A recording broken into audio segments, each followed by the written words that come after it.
That boy free. Now, A$AP Rocky just beat the case he went to trial for. But how did he manage to walk free despite the allegations? This case has been one of the most high-profile trials in hip-hop recently. I actually made a video on it over 2 weeks ago, covering the charges, the courtroom drama, and his stakes for Rocky's career. For the past 3 weeks, the tension has been at an all-time high. After all, we're talking about A$AP Rocky, a very popular rapper in hip-hop. And on top of that, his wife is Rihanna, one of the most famous musicians on the planet, who also happens to be a billionaire. So with all eyes on They're not Rocky, married. how did he manage to beat these serious charges? Let's break it down. This is what A$AP Rocky, whose real name is Terrell Efron, was claiming. According to Rocky, the incident took place on November 6, 2021 at around 10:20 p.m. near Vista Del Mar and Selma Avenue, Ain't no way, bro. Los Angeles. It started as a conversation between two former friends, Rocky and Relly, both longtime members of the A$AP mob, quickly turned into something much more serious. The two had reportedly been friends for over 14 years, but the tension between them had been building up for some time. That night, they allegedly agreed to meet near the W. Man, this sucks, bro. Like, imagine knowing someone for that long and they betray you like that, or like this dumb shit happens, like, and now they ended up in court and shit. Like, they're never gonna be friends again, and if they are, it's gonna take a lot of forgiving.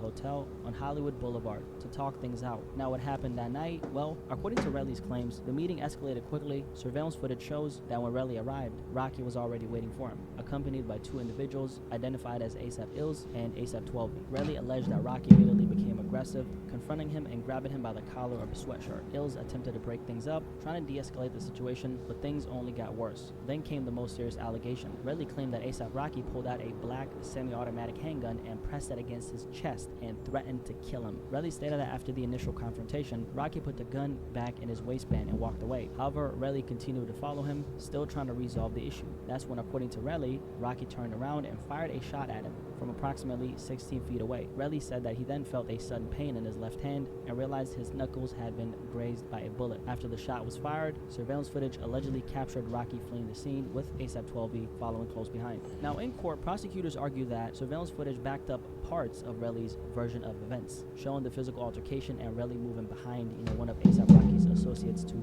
shield himself. Cameras on Vista Del Mar Avenue captured the sound of two gunshots, further supporting the claim that shots were in fact fired. We're gonna get to the contradiction of that later on, okay? Relly then provided two cartridge casings to the police, which he claimed he found at the scene about 52 minutes after the shooting. Based on this, prosecutors argued that there was enough evidence to proceed with the case, alleging that A$AP Rocky was guilty of assault with a firearm.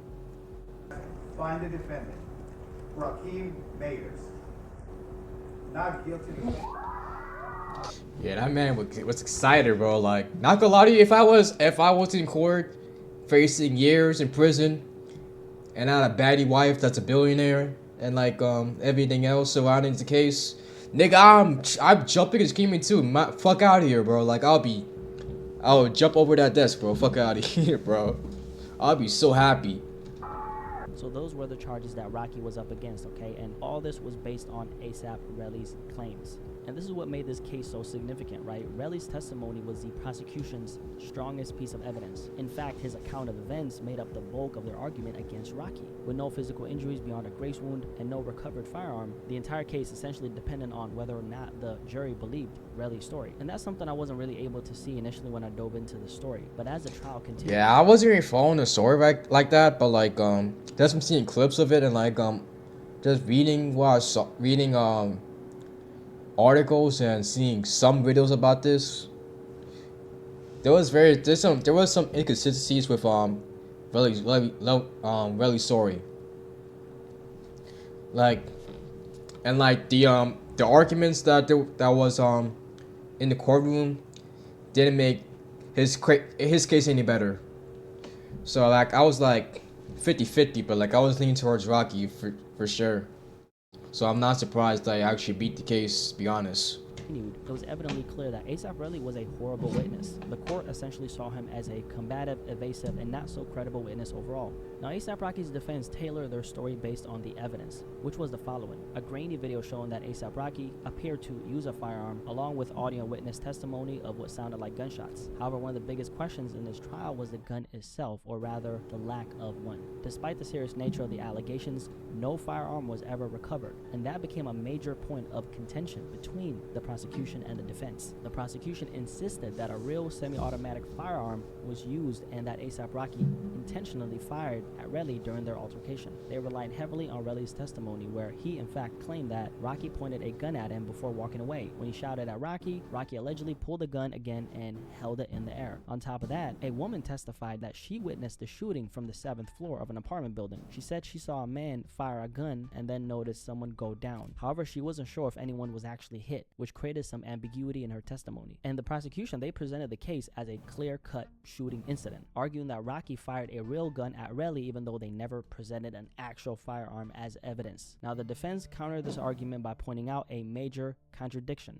If the prosecution was so confident that Rocky used a real gun, then where the hell was the damn gun? Their case relied on a different narrative. A$AP 12, who was with Rocky that night, testified that the gun was a prop from a music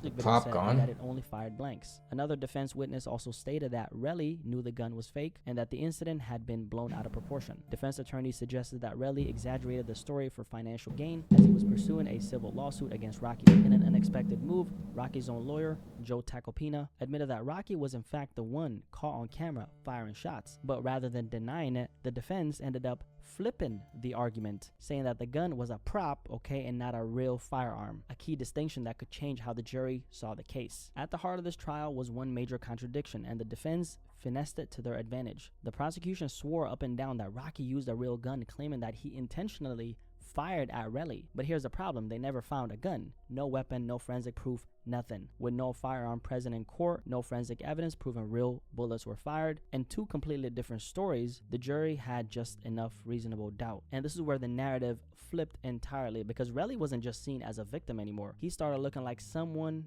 trying to play the system for his own benefit. The more the trial progressed, the more his claims started to lose weight. The prosecution had built their entire case around his testimony, but as each day passed, it became crystal clear that words alone weren't enough to convict Rocky, because the gun was never found. The physical bro, what the fuck? Bro, this man trying to get the video retention up. Like, look, words alone weren't enough to convict Rocky, because you got a banana on his head. The gun was never found. The physical and a bag of chips. Proof of a shooting didn't exist. And then the witness. Please tell me something. I actually caught that shit. Hold on, let me see something. I'm just gonna search banana and candies.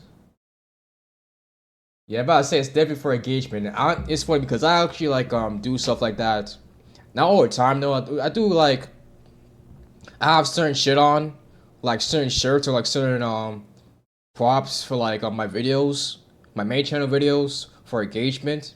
I should do that more honestly. So it's just for people to comment like this shit right here. Yeah, I definitely should do that more. Not even just for YouTube, like for TikTok too. I could definitely get some viewership from that shit too. Witnesses who confirmed a real firearm was used, that was only Relly, right? And the defense ended up taking real firearm was used. Spraying cologne now. Only Relly, right? And the defense ended up taking full advantage of this. They didn't need to make the jury believe Rocky did nothing wrong. They just had to make them question if the prosecution had truly proven their case, which they hadn't, and it was all based on what one guy said.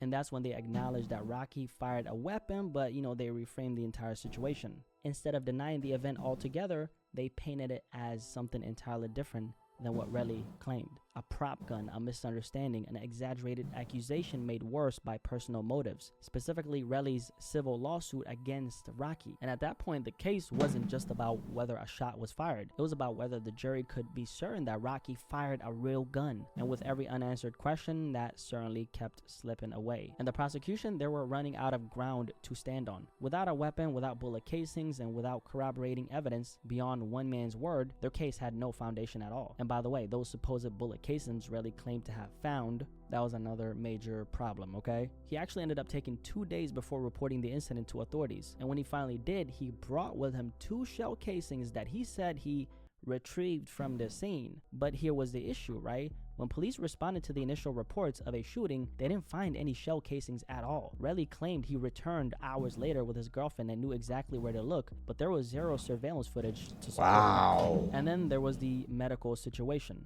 Relly was never admitted to a hospital in Los Angeles after the alleged shooting. Instead, he flew back to New York and sought treatment after the fact, something that made his injury seem less urgent and more questionable. At that point, the defense flipped it on him completely, suggesting that he planted the shell casings to frame Rocky. And with all these inconsistencies, the prosecution's case wasn't adding up, and that's all it took, because the jury wasn't asked to determine what probably happened. They were asked to decide whether Rocky was guilty beyond a reasonable doubt. And with every hole in the prosecution's case, that doubt became impossible to ignore. We did have one surveillance camera that picked up gunshots, but only the sound, no visuals. Another partially caught a scuffle before the shooting, but nothing was conclusive. The main footage, blurry, distant, and far from definitive. There also was text messages, and these were reviewed by the court. It was messages Relly had sent before and after the incident, where he seemed more focused on getting paid than seeing Rocky prosecuted. But when confronted about this, Relly claimed that the messages were fake. At that point, the prosecution's case were falling apart. Nothing was airtight, just claims, contradictions, and missing evidence. And just like that, it was over. After weeks of testimony, A$AP Rocky was found not guilty on all charges. When the not guilty verdict was delivered, the packed courtroom erupted, and Rocky was very happy, telling the jury as they left, "Thank y'all for saving my life. You're making the right decision." From the beginning, the prosecution's case was shaky at best, because no gun was ever recovered, no forensics tied Rocky to a real firearm. The only direct witness against him was Relly, but a pending lawsuit against him, and when the defense got Relly caught up in multiple contradictions, it was a wrap. Even the prosecution's... Yeah, and when you say all this, bro, I'm not surprised. I'm honestly not surprised. I mean, like I said, I wasn't surprised at all anyway, but like, so, the more I learn about this shit, the more I'm like, yeah, we should have known better. It's funny because people were saying, oh, A$AP's going to jail, like, what's Rihanna going to do now? You know, there's always going to be some people, too, that are like, oh, Rihanna paid his lawyer, paid for him to not go to jail, or like he's famous, so like he can do whatever he wants, but like either way, bro, or like whether either of those is the case, or is actually a fair justice system, well, it is what it is, because like life ain't fair sometimes, bro, and like sometimes the latter could be the case, regardless of what your status is. Defense got Relly caught up in multiple contradictions, it was a wrap. Even the prosecution seemed to lose faith in their case, throwing in a last-minute plea deal that would have sent Rocky to jail for just 6 months. A weak offer considering they were originally pushing for 20 years. Rocky laughed it off and took his chances in court, and it ended up working for him. With this trial behind him, yeah, Rocky, this man took a gamble. I mean, not really a gamble now that I know everything, but like when we heard that A$AP Rocky rejected the plea deal, like people would look at him like crazy. Now even I did, honestly, but like it worked out for him, right? Wasted no time moving forward. He's set to drop his first solo album since 2018. He's headlining Rolling Loud and is even starring in a Spike Lee film later this year. Meanwhile, the prosecution was left scrambling, claiming that fame didn't put Rocky above the law, but at the end of the day, the jury simply didn't believe them. I didn't honestly think this was going to be the outcome at first, but looking back, it actually makes sense, right? Relly was a terrible witness, like terrible, unreliable, emotional, and completely lacking self-control. At one point, by the way, he even snapped at Rocky's lawyer in court, saying, "You're annoying." Yo, you're annoying, bro. Just come on. We didn't even get to the case. What are we doing here? Bro, what? The fuck? Nigga, that's a job. That's his job, bro. What the hell? And just think about that for a second. This is the same guy claiming that Rocky shot him. Instead of keeping his composure, he's lashing out like a little baby in the middle of a serious trial. Because believe it or not, when it comes to cases like this, credibility matters just as much as evidence. If the jury doesn't believe you, you've already lost. Meanwhile, Rocky, he sat there composed, professional, never letting the accusation shake him. And when you put that next to Relly acting out in court like a little baby, it only made the jury's decision. A little baby. And that's how A$AP Rocky ended up beating the case. Any thoughts on this topic? Don't forget to drop a like on this video for the the algorithm, okay? And if you enjoy the great content we're dropping on here, don't forget to join the family by subscribing. Curious to hear what you guys have to say, and I'll catch you guys on the next video. Peace. I'm out. But yeah, that's like, yeah, that case is crazy, bro. Like, we're never thought. But like, hey, like I said, I'm not surprised. But you know what, man? ASAP, just stay out of trouble, man. Just like make more babies with Rihanna. Drop the album now, please. Been waiting for it since 2018. Do that Spike Lee movie, and then or like I don't know if it's so filming or like or you already filmed it, but like make movies, do fashion shit. Just stay out the way, man. You got 2 kids now, so like yeah, just stay out the way, man. Quiet video. I'll fuck with Blackie Speaks.